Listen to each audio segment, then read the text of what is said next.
So guys, magandang tanghali. Ang ating tutorial ngayon ay kung paano tayo magpapalit ng motor sa washing machine. So unang-una, syempre, napatunayan na natin sira yung ating wash motor.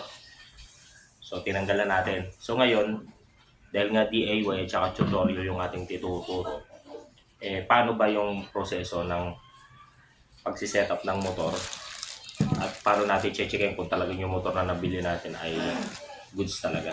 So unang-una, check natin yung nabili natin kasi minsan pag sa ulay ka bumili, kailangan mo pa rin checkin baka sira yung dumating. Pero kung sa mga bilihan naman na malapit sa inyo, so madali lang. So madali lang naman magbasa niyan. So pag nabili mo yung motor, kung mapapansin mo, yung blue, yung walang kasama nasa sa ilalim, kulay blue, laging yan yung common. So yung pinaka nasa sa ilalim na walang kasama, common yan. Tapos yung nasa gitna na may nakikita ka na dalawang bilog, yun symbol ng capacitor. So base sa sinasabi niya, red at saka yellow yung capacitor, ano? So ganun lang po siya, guys. So testingin natin gamit ang ating digital tester. So una, ituturo ko dito kung paano natin basahin yung windings. So ito kasi automatic ito. So pag nilagay mo sa test probe, so sabi nga ito yung common kulay blue. Yan mo lang. And then sa kada isa ng wire, tetesterin mo yan. Kung anong ibibigay niya, sabi ay 54. Sa kabila, 54 din. So bakit equal siya? Equal siya kasi ito nga yung common, ito yung forward, ito yung reverse. So sa washing machine, ang connection lang naman niya is ito yung common, yung nasa plug. Tapos itong dalawang ito yung nakakonekta doon sa capacitor, doon sa ilalim, ano? Ito din yung kinokonektahan ng dalawa ng timer. So kung ang timer mo 3 wires, yung dalawang wire na yon na papunta sa capacitor, dito din siya i-connect. Tapos yung dalawa ng capacitor dito rin, sa red and yellow. Tapos yung natitira, ito yung common. And then kung galing sa timer, yung dalawa na nakakonekta dito sa capacitor siya yun. Yung natitirang isa, yun yung common, papunta uli sa plug yun. So yun lang yung basic wirings niya, no? So ulit-ulitin nyo lang kung medyo nalito kayo sa sa sinabi ko, pero pwede nyo naman i-back. So ganun lang yun. So ito, common.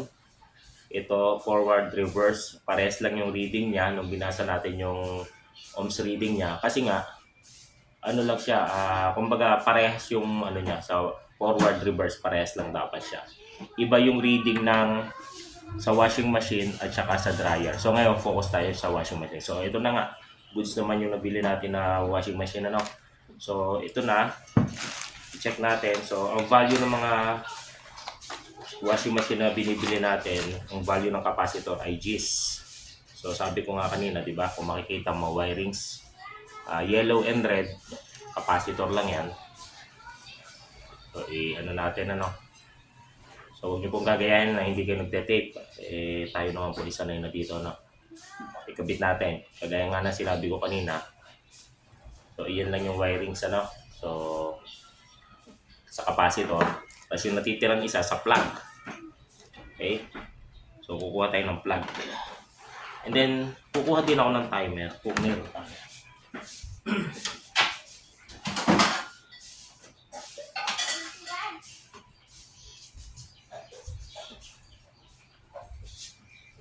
Okay.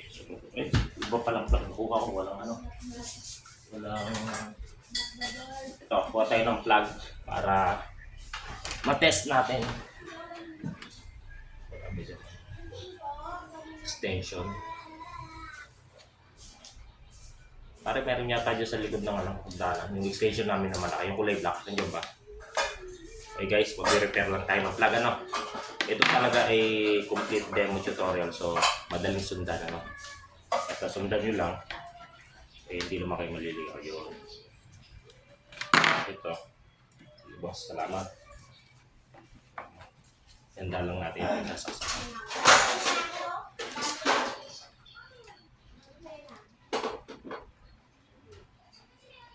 sabi ko, yung blue kanina, i-connect natin sa blue. And then, timer. So, yung isa ng timer, kung may timer tayo, galing sa taas dito. No? Yung common ng timer. Tapos yung dalawa ng timer, yung sabi ko nga, papunta dito sa capacitor. So, okay na yung wirings. So, dahil wala tayong timer na pang test, papaanda rin na natin itong ating motor para matest kung okay ba talaga siya. So, sasaksak natin. So, ito na, live na po tayo. Hindi ko po tinipa na, pero huwag niyong gagayanin. For the sake of demo lang kasi kakalasin ko din naman. So, ngayon, yung isa ng common na dapat sa timer, dapat doon tayo magbubuhay kasi naka-actual naman tayo. Ididikit natin isa-isa dito sa ating capacitor kasi yung isa forward, yung isa reverse. Dito muna tayo sa forward. Ayun. So, reverse yung red. Ang forward niya is yung yellow. So, ayan. Okay. So, yun ang forward. Sige. Okay na siya. So, dahil wala tayong timer, ganyan ang pag-test natin, rekta. And then, doon sa kabila naman, reverse. So, ibig sabihin, goods na tayo. So, goods na tayo sa windings. Wala nang problema. Butin natin. So, ngayon, ang next natin gagawin is ang paglilipat ng ating So, pag ginamit yung capacitor, pagdikitin nyo muna bago nyo hawakan kasi minsan may naisip na. So, goods na tayo. Check na natin yung windings. So, ngayon, ang dapat natin gawin ay make sure na bago natin ilipat yung ito kanyang itong pulley, make sure na nakaayon check mo yung positioning ng iyong motor. Tapos tingnan mo yung haba niya, yung taas niya. Dapat pagka ito tinanggal mo, pagbalik mo doon is kasing taas lang. So kung natin, may nakalabas siya ng mga 1 cm. Ayun, 1 cm.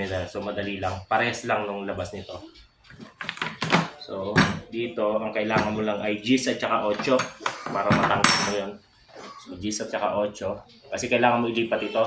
Ito yung nagpapalamig sa motor pagka umaandar para hindi mag-overheat yung wash motor. So, ililipat mo ito dito sa bago.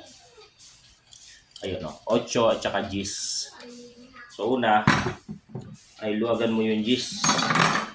So, gamit mo yung E o kaya L, So, luwagan mo na yung Gs. Pag naluwagan mo na, kung hindi sumama yung 8, gamitan mo ng 8. So, naluwagan mo na yung Gs. Una mo luwagan yung pinaka-pampasikip Gs. Yun. So, pangalawa yung 8 para matanggal mo itong kanyang Okay. Gamit ka ng L or kaya P para madali. So, yun lang po ang niya. Kasi, sabi nga, dahil DIY naman yung tinuturo ko. Pag alam nyo sundan yung mga sinasabi ko is magagawa nyo to. But make sure lang na pag na-connection nyo na yung, yung mga wirings is ulit-ulitin yung panoorin o reviewin kung tama yung ginawa nyo.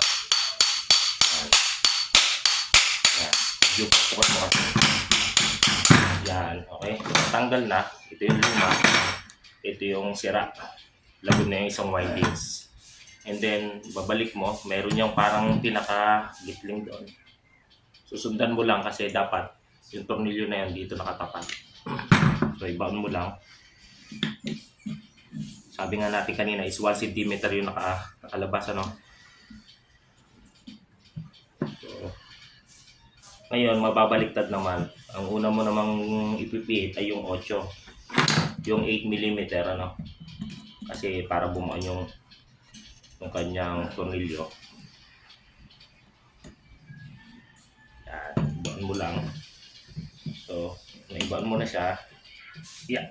Gamitan mo na siya ng Gs para mahigpitan yung pinakalock niya. Okay? So, ganun lang guys. So, ito na. Ngayon, kung paano mo kinala sa washing machine, ibabalik mo lang, So, nga pala, huwag mo kalimutan tanggalin yung lumang goma doon sa old. Kasi ito ang pinaka stopper ng vibration para hindi siya kumakalot-alot. Nagawa mo na to guys, kaya mo na. So, ganun lang kadali magpalit ng washing machine, So sa susunod mag-layout tayo ng kumpleto, yung may spinner, may wash, may timer, may contactor, at saka may brake para at least kumpletong cycle ang matutunan nyo. No? Pero kung magaling naman kayo bumasa ng diagram, ayun lang nabigets nyo na. Pero kung hindi, pwede naman habang ginagawa nyo or nag-DIY kayo sa inyong mga washing machine, panoorin nyo yung video, play and pause lang. So ganun lang guys, okay na, di ba? So